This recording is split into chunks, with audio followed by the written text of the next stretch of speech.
In today's video, we're gonna graffiti over top of graffiti. Why? Because they make it like that.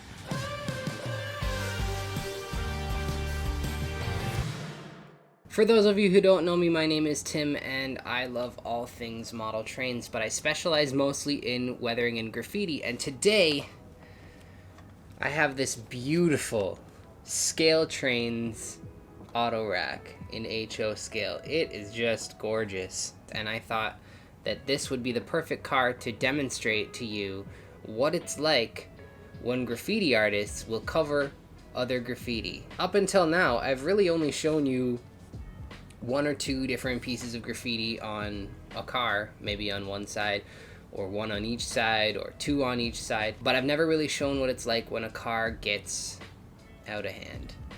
And so today I'm gonna do that. I'm gonna gloss over a lot of the how-tos because, I mean, I do it all the time. And if you're not subscribed already, you should do that. You should hit that subscribe button, and then you won't miss any other videos that I post about graffiti and model trains. So like always, I'm just gonna go ahead and tape off the road number. I don't always do this, but it's a nice courtesy when it's not my car, just in case they do want to operate with it. Just cover up anything important so that you can actually use the car. Okay, so we're gonna start over here, and I'm just gonna start piling on the graffiti.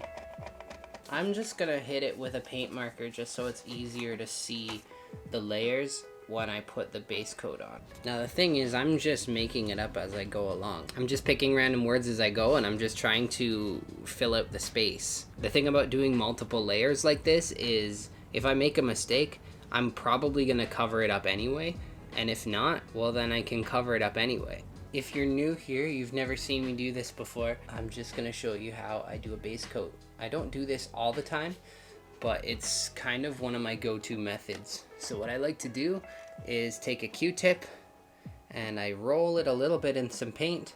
Just a drop of paint does just fine, and then a nice thin coat by stippling the Q-tip on the car. Several thin coats, usually about 2 or 3 thin coats, will give you a nice even coverage, and you can still see your outline underneath so that you can go back over it again.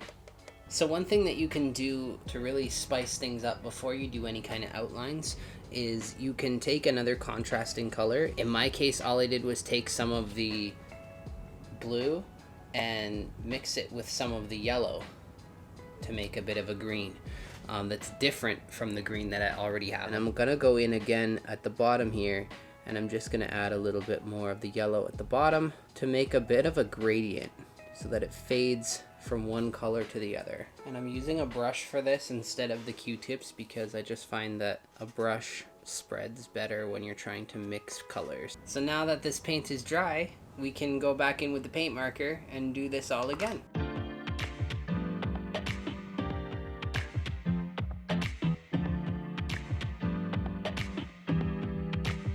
This is the part where you kind of have to tell yourself it'll all be okay, because I quite like how this looks. However, they make it like that. I'm gonna keep this one. Ironically, it says save, but I really like this. I think I'm just gonna do a nice big fat one right here. I actually think I'm gonna weather the car first.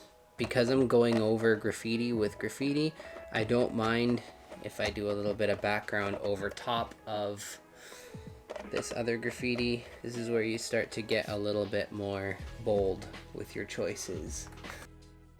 I don't like that I'm covering up all this graffiti, but it's the name of the game. And then I'll cover this one a little bit from this side.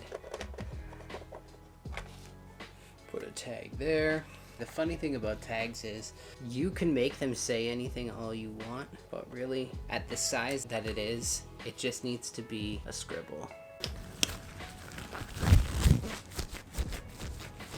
Alright, so today I'm going to be using pan pastel for my weathering. I swear by this stuff, it's amazing. If you haven't heard of it before, definitely check it out. I will link some in the description. They come in a variety of colors. They're kind of like makeup. And if you know anything about makeup, which I doubt it, but if you do, you would know that you do not drop these. It's so important because when they break, it's a tragedy, and there's really nothing you can do about it. So I'm gonna start with some brown. This says red iron oxide shade, and I'm just gonna use a makeup applicator, just like a wedge. You can get them at the dollar store in the makeup aisle. They come in little wedges.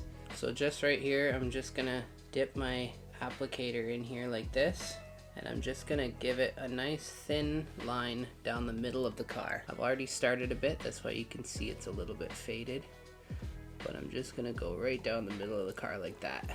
And then I'm gonna take my brush, and this is just a dollar store brush that I've used a bunch of times, but I like that because it has residual makeup and residual weathering powders inside the bristles.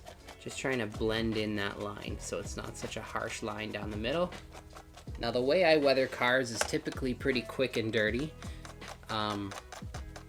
There is a bit of a method to my madness, but I know a lot of guys, Split Rock Railroad, if you guys watch Split Rock's channel, he will spend 4 or 5 videos weathering a car, and it turns out absolutely unbelievable.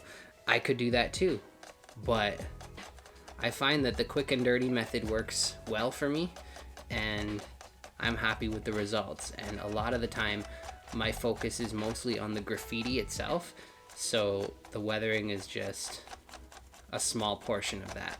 Now what I'm gonna do from here is I'm just gonna take the top edge in a few spots and just run some, I'm not even hardly pressing with my wedge.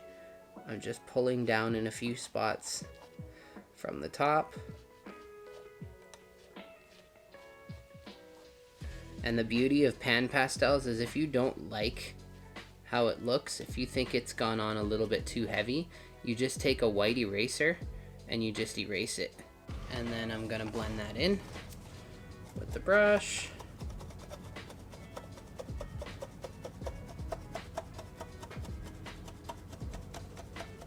And again, I've said this before, but any weathering that you do, you always want vertical strokes. You never want to go horizontally, because gravity is vertical. I'm gonna come back in with a black. I'm gonna go a little higher up the car where the wheels are. Again, just using a makeup sponge. Nothing fancy. This tag on the end here is meant to just be a throwaway tag. I kind of wanted it to be representative of something that got covered up, so I never put too much effort into it. And as you can see, obviously, I didn't do a very good job of it.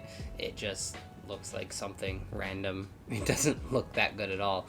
But with the weathering over it and other graffiti over it, it just kind of is there. And that's the whole point of doing graffiti over top of other graffiti, is that sometimes graffiti is just not good enough, and other graffiti artists will come along and cover it up. So now that we've got the weathering done on this side, it's done on both sides, but I mean this side doesn't have any graffiti. I'm gonna seal it with Tester's dull coat, and then we'll get started on doing more graffiti. So while we're waiting for paint to dry, if you're liking what you see so far, feel free to hit that subscribe button and click the bell so that you're notified every single time I post a video. Those of you who are already subscribed, I really appreciate you guys. You guys are great. And those of you that watch and you're not subscribed, I mean, thank you for watching, but just subscribe. It really helps me out, and I appreciate it a lot. I can't believe I'm actually gonna do this. I have never done this before, to be honest with you. And it's a little nerve-wracking because I really like how this looks.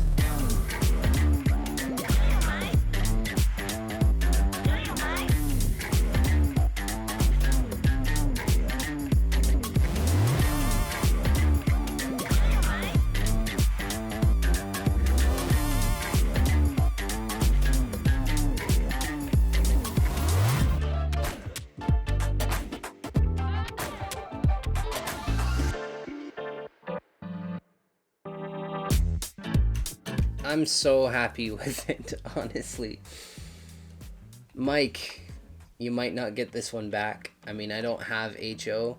Everyone keeps telling me to get HO, but this might start my collection. I really like how this one turned out. That's it for me, guys. If you like this video, if you found it entertaining, if you found it useful, if you think someone else will find it useful, please subscribe to this channel. Hit that bell so that you're notified every single time I post a video. Share it with a friend. All of those nice, wonderful things. Give it a thumbs up. Everything. I love to hear from you guys in the comments. And remember, they make it like that.